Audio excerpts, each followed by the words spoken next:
Hey, come on, come on. Hey, what?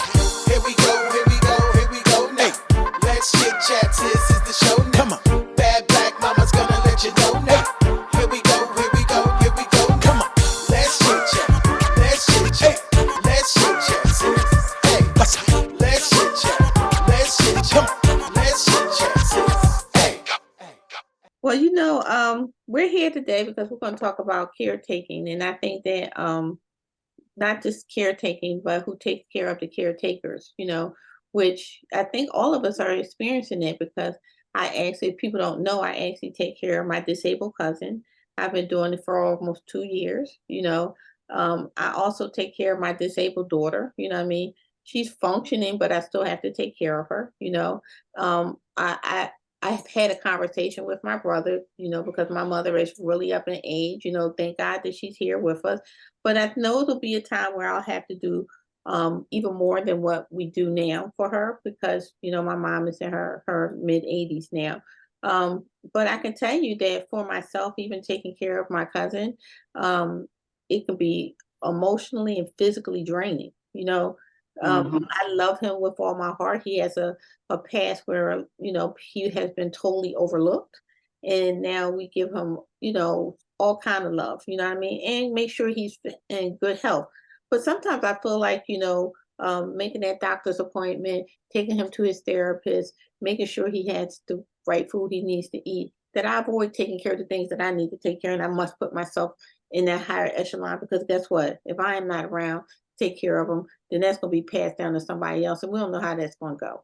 So, Chauncey, you brought up this topic. It's a really good topic, and I think more people, especially in our age group, are getting into the times frame where we have to Yeah. take care of a parent, we have to take care of somebody who's senior to us because now is our time to do our due. So, Chauncey, how did you come up with this topic? I came up with this topic because it's just about your cup overflowing, right? Hmm. And when I look at our age group, Hmm. we are Generation X, are we not? Yeah. And our parents are, baby boomers and possibly, the generation prior, Hmm. and taking care of them. And what does that look like? We all assume that we love our parents, we love them and we care about them. But what happens when they live in different cities and don't want to move back, or move to where you are or move in with you? What happens when you're concerned about them? Prime example, my mother's currently in the hospital, so I'm fortunate because I have a brother that lives with her, but I take care of most of the financials and the medical and all of that. Doing that from a distance is hard enough. But I also have to, at some point, go and give my brother a break and help to care for her physically. And so when you think about having a family of my own and responsibilities of my own, and I work every day, and the outside responsibilities that I have there, and trying to put it all together, where's the balance? And when there is no balance, what happens? And it just so happens I was, at a women's conference at the church at the women's breakfast, and they were just talking about, making the example of when the masks come down, or God forbid they have to come down in the airplane, and they tell you to put your mask on first before you put the mask on of someone else. So at the end of the day, what they're saying to you is, if you're not capable and you don't have it, and you're running out of energy and you're running out of whatever it is that sustains you, how are you going to help somebody else? So I don't want us to forget about all of those caregivers that are out there, whether we are doing it from the kindness of our heart and the responsibility to our families, or whether you're being paid to do it. CNAs in the hospital, you use them for example. There is unlimited overtime for them to work because there's always someone to be cared for. But then what do they do to take care of themselves? What release do they have? And imagine doing that for a living and then coming home and then possibly taking care of a parent or a family member or even a friend. I help with a neighbor that lives in the neighborhood. I love her to death, but doctor's appointments, I do the same thing that I do for my mom, right? So it can be a lot. A lot. It's a lot. So I- It is a lot. Celeste, I just immediately start thinking about you because I just think about how you really, if you always care for mom, but I'm just saying you did a full 360 now. You know what I mean? Because you packed her up, you brought her from New York Oh Lord. to VA. And so tell us how is that going for you, and what do you do for Yeah. yourself? So to your point, Chauncey, I had all of those similar situations because she was in New York and I was here, and I wanted her to come here because it was going to make it easier for me. And why are you doing all of this extra work for yourself when I could just do it for you? That was a challenge. But then she decided she wanted to come, and I had no idea because living with somebody is totally different, right? And then if they're an elder, it's different. And if they're your parent, It's it's worse. different, right? So now she's not only the parent, she's in her second stage of being a child. Right. She's a child Once parent. a man, twice a child. So she's a child parent, and she's telling me to do stuff and she can't even stand up good. So it's a challenge. So I'm doing small things, and I know I've always done this with the kids. I just try to incorporate some of the things I did with my children to have time in the same sense. Like I stopped eating dinner together. I will sit with her while she eats dinner, but I enjoy that time to myself. That's when Yeah. I want to taste and feel all of the different seasonings and enjoy it, and maybe look on social media, but I don't want to talk. So I do, yeah. And that was like, because of course she's home at my house during the day. She's very busy, but when I come home, I am the outlet. What you do, what you say, how you did it. I'm like, I don't want to talk about it. I don't want to talk about it. So I do dinner by myself. That's a lot. I don't even go grocery shopping at the same time. I take her shopping and then I go shopping. That's a lot for us. Yeah, but I found that when I do it together, I'm all over the place, and I'm not even selecting stuff that I like anymore because I'm like, you don't eat this? Okay, never mind. No. So I have a separate refrigerator because I like the orange juice to be sweet and she likes it this way. So we've been doing a lot of things separate, even though we're doing a lot of things together. That helps me. But you're getting an outlet. You know what I mean? I have to.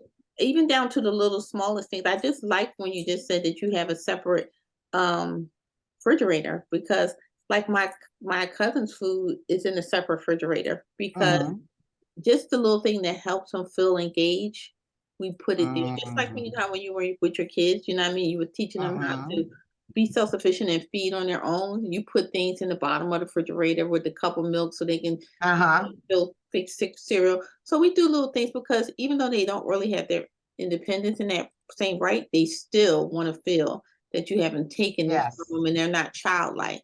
But I will not be remiss to get Miss Keisha, because I'm getting ready to hear some wealth of information and knowledge. Oh, well, ladies, as I was listening to your stories, I can say that I've done this secondary only because I know my mother-in-law, my sister-in-law takes care of my mother-in-law all the time, and we get her maybe a few weeks out of the year.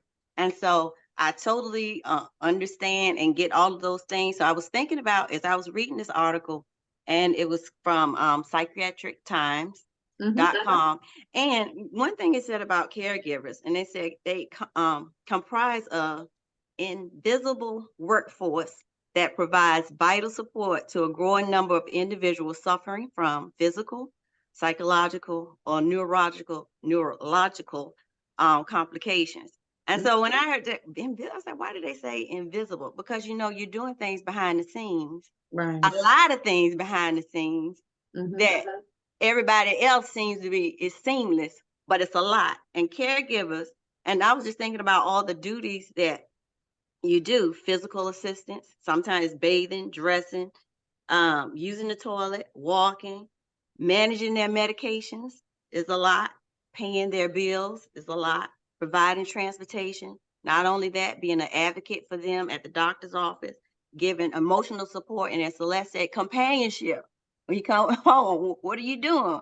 What's going on? And all of that, all of those things. So I also found out some tips of Mhm. some things that you can do. And a lot of you all said some of these things. And if someone offers help, accept it. Let them help you. Yeah, let them help you. And be clear and precise about what you need. Say that. Carve out time for peaceful meals. I heard Celeste said that's what she does. Make time for exercise, rest, whatever. Take regular breaks during the day. Schedule regular vacations if you need to. And if you are struggling with depression or anxiety or burnout, seek professional help and connect with other local caregivers, support groups. So, I you know, think I think what a lot of what you were saying boils down to, we already have the title of strong Black woman, and it's kind of one that we need to kind of release a little bit. We need to allow our vulnerability to come through to the right people. We need to learn how to delegate responsibility. And yes. we need to learn how to have that conversation with our family members, especially if we're caring for other family members, to kind of sort of share that responsibility. In Celeste's situation, it's very different. She's an only child. So then all that responsibility does fall on her, right? And so, but you do have to learn how, when the kids say, Mom, when it's something, can I help you with something? You have to relinquish it. Give them something You to know, allow them to come in and help you. you know what the article also says, Chauncey? It says that there are 7 potential people that can help with a person that needs help, and it reduces to 4, but it only ends up being really 1. Right. Yeah, of course. And so you gotta, Yes. you gotta look at your family members like, okay, it's 7 people. Right. The article said supposed to be 7 people that can potentially help. Well, I can tell you this. This is my 3rd person taken care of. This is the first one in my home. So the first one was 20 years, right? 20 years I took care of my aunt, everything she needed, and she taught me a lot. Okay. So this time, when this, and I learned a lot with her. I learned to manage her. She had me running like a chicken with my head cut off. Like literally, she was doing things just to see me jump. Right. But this time, I said, all right, guys, we have a Google Calendar. And I put my mom's stuff on there. And if it's in a highlighted area, it means somebody need to come home from Atlanta or Florida, I don't care where you live, and handle this business. Because now on the 20th, somebody needs to care for her. I put everybody on there, the ex-husband too. Everybody on the list. Somebody need to help because I have a new job and I have to go. So you're right. I have learned this, but at first I didn't have that. I was doing the superwoman thing. And the thing is, notice how you said, I have a new job and I have to go. But whether you had a new job, the old job, whatever, you still have to help. And Exactly. even though she's your mother, she still is the responsibility of the entire Of everybody. She's But let there. me just interject right here. This is we're working in a workable environment right here. Everybody does not have that. Right. No. And to keep it real, let's keep it real. I know plenty of people that are caring for someone and they are like totally disabled. They don't have any type of support. You know what I mean? And to say this, you know, that is more of the common than not. Really. Because wait a minute, we all okay. So when you think about this, you know what I mean? What recommendations can we give people that don't have the support? Respite care. We look negatively.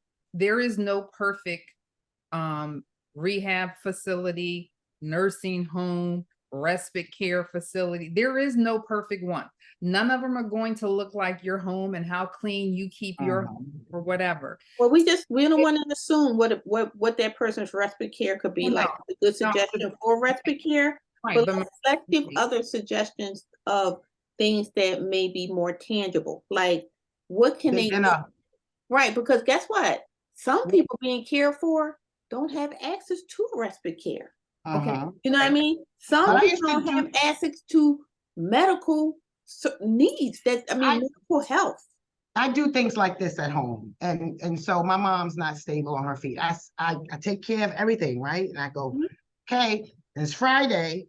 On Friday is when I try to take this little bubble bath thing, right? I care for everything she needs. And I say, you need anything else? No. I made sure she eat. I made sure she this. And literally, I might not even be in the tub because I'm testing her right now to see if I can really roll like that. Right. But I'm literally saying to her, I need this moment. Like I need it.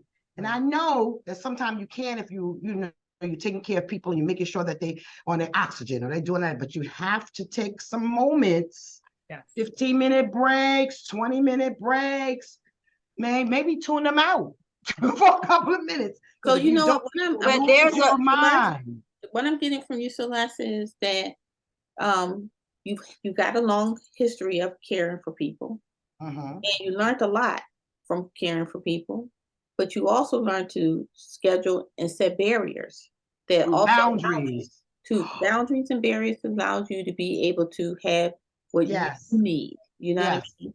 So I think that's really important. So Keisha, I'm sorry for cutting you off. Go ahead. What were you going to But say? there are actually resources, and I want to share a few with the audience. Mhm, There's a Family Caregivers Alliance. mhm. That's a national organization that connects caregivers to their local support groups, and you can find it online. There's the Caregiver Action Network. That is a nationwide nonprofit providing education, support, and resources to all services are free of charge. There's Parent to Parent USA. That's Mm. for parents to help disabled children. There's the federal support for caregivers. There are resource guides by state. Medical coverage is the official government guide, explains Medicare, what it will cover, and for skilled nursing care if you need that. There's technology and apps, and what Celeste said, from communicating with family members to coordinating the help. There's an app for that, and just use a few of those. And just like she said, she put it on a calendar, and she as a family member look at that. There's Zen Care, and it provides mindful training to caregivers on a variety of subjects such as self-compassion, working with grief, building resilience, and managing difficult emotions.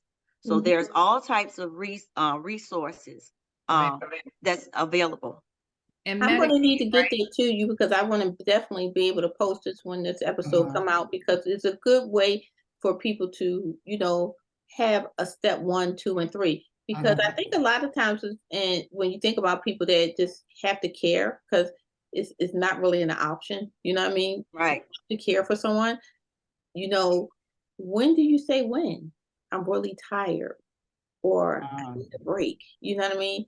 Because sometimes people don't realize stuff until you have to have somebody intercede for you. You know what I mean? Mm-hmm. And every So, situation is imperfect, but I promise you, most people that have certifiable medical conditions and issues, or if you start with your state Medicaid program, most people of a certain age that qualify for Social Security have those benefits, which entitle them to the Medicare. But the Medicaid is there. With the Medicaid, you then have these resources available to you. Nothing is going to come and fall into the laps because it is a job finding out what those resources are and talking to those different resources to find out if I qualify for this one. Here in Philadelphia, we have Philadelphia Corporation for the Aging. Every city has a similar program or whatever, but it is work. And unfortunately, like I said, with everything that we do anymore, it's a job trying to figure out what the job is going to be to take care of the people that you need to care for. So we do understand and sympathize so that I'm gonna interject again, okay? What Because do you I, think? I always want to keep this in a more realistic term. When you think about people that have disabilities, right? It's a process that you have to go through to get this disability or SSI or whatever, okay? Um, Sometimes that process is so long. very much so. Oh It's yeah. so long that you just didn't pick up the phone and get it. You know what I mean? It may take you years to get it. And because of that, you have family members caring for people. You know what I mean? Family members caring for people and trying to go through the process to help them get more. You know what? And this is the elephant in the room. Sometimes people are being careful because they have mental illness and step one hasn't even been taken. You know what I mean? And I'm going to talk about from Black people and Black families. I know Black families since I was a kid, taking care of people in the house and been caring for them since they were children and wasn't getting nothing. You know what I mean? It was just like, this is what I must do, and I'm going to do it. You know what I mean? Now I know that to what you say, Chauncey, these resources are there, but sometimes it's the care of the caretaker that has to help them get the resources. You see what I'm saying? I can tell you how with my cousin, when I came back up to the north again, he had been living with a family member for almost 10 years and didn't receive 1 penny of anything. Right. I had to do all of his paperwork, every single thing. Now he lives a better life, but he was on the road to death. He was on the road to death. So I say this, it's not easy all the time. And for that, you doing a job, you taking care of kids, you have to have a break. You know what I mean? So the whole gist of this episode is like, okay, there is resources, but what is the resources that you have as a caretaker too to help you not break off and be standing in line needing help for your own self? You see what I'm saying? Yeah. You have to start by you have to start by saying something. Yes. That's the first Yeah. thing. 'Cause But I spent a lot of time doing things like, how can I make these meals and not be working so hard every day? Mm-hmm. I got a crock pot. I mean, things that I never thought I would do. I got a crock pot cooking now. So, I mean, things like that. I had to, I'm not saying this is an answer for everybody, but I'm just thinking about here recently. I had to say things like, I cannot go to the store every day. I cannot. You got to put a list down. So instead of, we did the whole make a list. That didn't work. So every day I say, is there anything today that you saw that you might like that we can add to your list? And so I had to create a habit to save me, because I was literally going we were going to the store and getting one thing, and I'm going, that's it. Tomorrow we were going to get one thing, and I was it. So you spoke up. So it started with and meal prep. So I had to create that though. I had to set boundaries. I had to say this. I have to help her to help me to give some time back for myself later. So yeah, small things like that, Kim. I think that's what you're asking about. Until we get to that point where we can. Until we get to that point, more tangible things so we can relate. You're gonna have to learn your limits, and you're gonna have to not overextend yourself. Do what you can do. Do what you can do, and then leave it alone until the next point. But just don't keep going on, because you're not the Energizer Bunny. Exactly. And you gotta have a break. Burnout. Woo, burnout. In my case, recover. In my case, I could do it, but I was okay with closing the door after a certain time of night. But then you made a good point. If you have to go back to how you did the kids. You took a lot of lessons from raising your children that's now helping you. She stays up to 2 a.m. At 10 o'clock, my door's closed. But you know what? You know what? Something that is really. And what else? Whatever they can do, let them do. That's the other thing. Even if it takes a longer time to do it. If your loved one that you're caring for is able to dress themselves, but it might take 2 or 3 hours, a longer time, maybe not that long, but let them do it. You know what we fighting about now, Let them do it. Keisha, every night my mother washes her clothes out by hand. Huh? And right now, it ain't the weather. It ain't the weather to do that because it's not drying properly. They don't smell. So every week I take them all and put them in the washing machine, but I let her wash them. I'm like, why are we doing this? But is it satisfying her and giving her something to do? At first, it was making me crazy. So now I just take it. So now we have to realize what's us versus what's them. And if her washing her clothes out on the hands is giving you peace for 30 minutes, then take, like you said, let her wash them out, even though you might go behind her and wash them again. It'd be but so it gives much. you that peace for that 30 minutes. But I did set boundary with the time of night because I'm a night person and I stay up to 2, 3 in the morning like last night. But at 10, my door's closed. Right. But So you know, I understand set that. boundaries too for my cousin because he was so used to kind of having a mindset he fend for himself, you know, and he would literally stay up to 4 or 5 o'clock in the morning. You know what I mean? Then he Uh, can't get up until 3 in the afternoon. You know what I mean? Well, I can't care for you wow. like that. You see what I'm saying? Yeah. Because you got to run on my schedule. You got to think about it because I got to make sure you eat. I got to make sure you clean. I got to make sure you have your medication. So what Oh, I start telling him to do, and now it runs like clockwork. Like when he's downstairs, I'm already upstairs. Y'all know I go to bed early because I got to get up. You see what I'm saying? But I've Mhm. already put him in the mode where he can look at wrestling to 11 o'clock. He can come up. He goes into his room. You know the timer is on the TV. The TV goes off at 12:30. Regardless of what you sitting there doing in the dark or whatever, it goes off at 12:30. Because you know what? Our And house I does get that. him up 12 o'clock noon every day. You know what I mean? uh-huh. The first thing we do is when he get up, I tell him because he smokes cigarettes and I hate them. You know what I mean? I can't be around it. So he goes outside. First thing he comes in, he cleans the bathroom. He takes a shower. Now he cleans the bathroom. It's not like what I want to do, but it gets him in a scheduled routine. You know what I mean? Mhm. And while he's doing that, I have a whole block of time because I'm working. It's around my lunch break. You see what I'm saying? And I be able to get things ready for him to eat. But this has caused a normalcy in our house that we don't break even on Saturday or Sunday. It's just like Mhm. with your kids when they was tots, you know what I Yeah, mean? give them a schedule, Give give them them a schedule because chores, that's their something to do. chores Yeah. and little things that you know that they can do and they know that it's not going to send them overboard and that they can participate and they got to feel like they're part of your family in that aspect because everybody else got stuff to do, you know, as well. Yes, So I send mine to bed at 8 o'clock every night because 9 o'clock was mommy time. So I need you Exactly. in the That's bed what at I used 8 to do. so that if yeah, you I didn't need budge from it. have a drink of water, can I have this? I mean, No. Yeah. But you want to know baby- something that's really weird? Y'all probably remember, before my mom came, I was kind of going all over the place. I think COVID kind of messed things up. My schedule was all messed up. But now that she's here, girl, everything on point. Boom, boom, boom, because I can't afford to slip. I right. can't afford to not be on Can. point with my stuff because I have to make sure. So this kind of helped me. I'm like, wait a minute.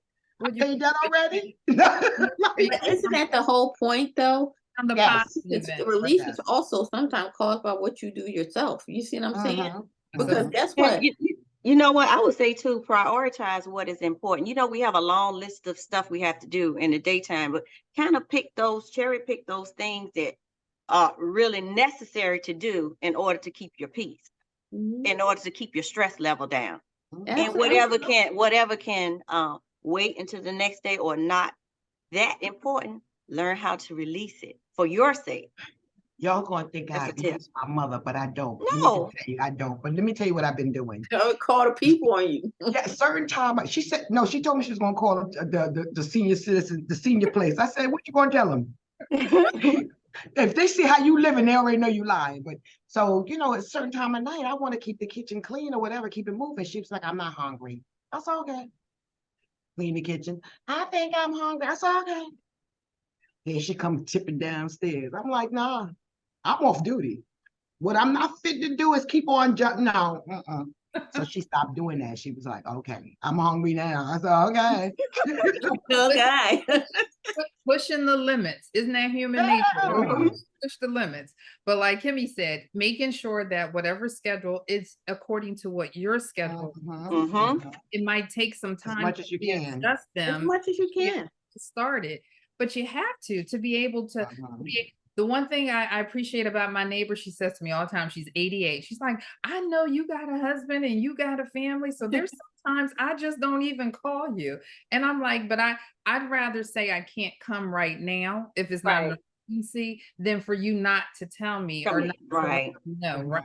And so that now we pick up the phone and the neighbor across the street, who's still family and everything. Hey, you know what? I'm gonna check on her and yeah. So we're sharing that we're being community minded and we're sharing that responsibility. So my heart goes out to those who don't have that help. Absolutely.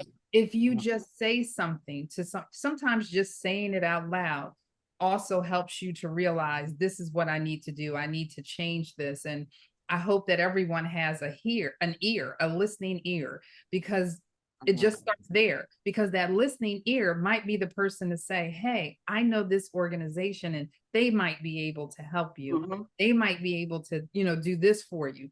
And like Kim said again, and as I was saying in the beginning, no one's saying it's an easy process. No one's saying this is going to just drop into your lap and be the perfect situation.